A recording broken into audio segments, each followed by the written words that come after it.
اللہ کا نبی دن کو بھی روتا ہے، رات کو بھی روتا ہے۔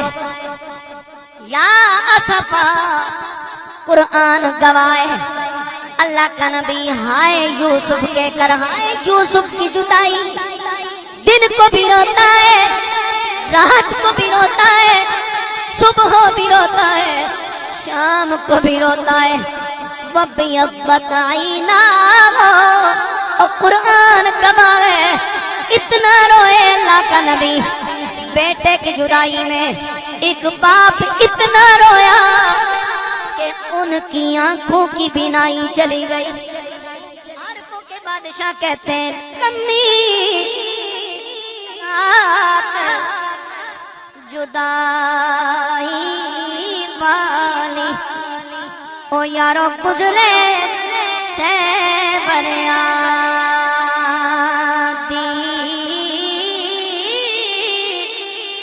کون لے آوے خبر محمد دے سجنا دور گیا دی۔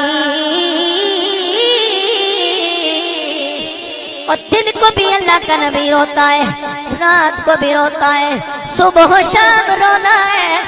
10 بیٹے حضرت سیدنا یعقوب کے اتنا روتے ہیں اللہ کے نبی کہ بیٹے آ کے عرض کرتے ہیں ابا جان آپ صبح شام روتے ہیں اور یہ لگتا ہے کہ اس رو رو کر آپ کی جان چلی جائے گی، لیکن آپ کا رونا بند نہ ہوگا۔ اللہ کا نبی کہتا ہے میرے بیٹو مجھ سے یوسف کی یاد بسرتی ہی نہیں ہے اور بچتی ہی نہیں ہے، میں رہ ہی نہیں سکتا یوسف کی جدائی میں۔ دن رات یوسف کی جدائی ستاتی ہے۔ کہاں ہم آپ کو الگ گھر بنا کے دیتے ہیں، کہاں ہاں مجھے اپنے گھروں سے دور مکان بنا کے دے دو، مکان بنا دیا گیا۔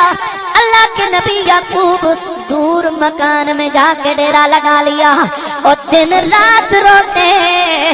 قرآن گواہ، مفسرین نے اس گھر کو بیت الحزن کہہ دیا ہے کہ یہ غم کا گھر ہے۔ جس گھر میں ایک نبی ایک باپ اپنے بیٹے کی جدائی میں دن رات روتا ہے۔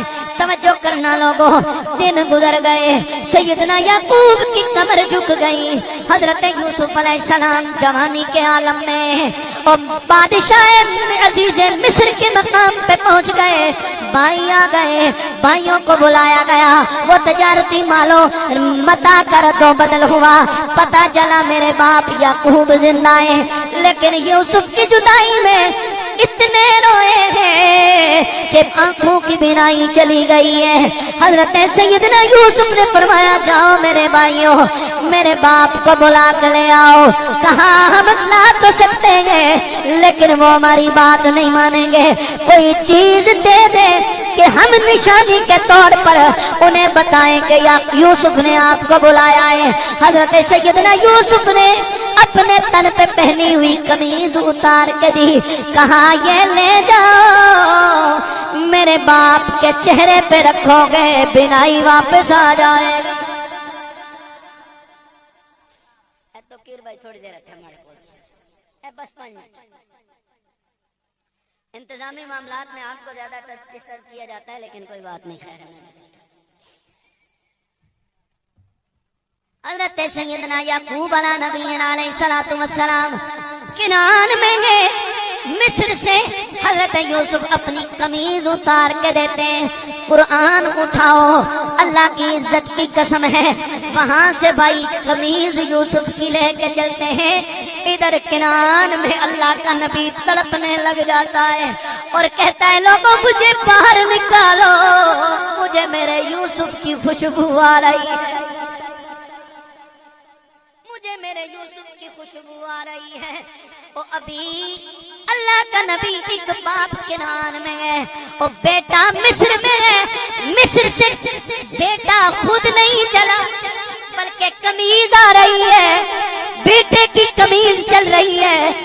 یوسف کا باپ کہہ رہا ہے لوگوں مجھے باہر نکالو، مجھے یوں لگتا ہے اور جس کی جدائی میں 40 سال روتا رہا مجھے لگتا ہے مجھے میرا یوسف ملنے آ رہا ہے.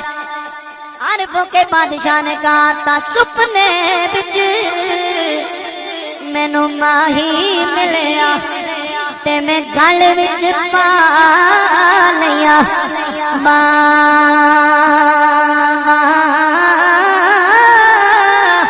او ڈردی ماری اکھ نہ کھولا او کدے پیر بچھڑنا جا.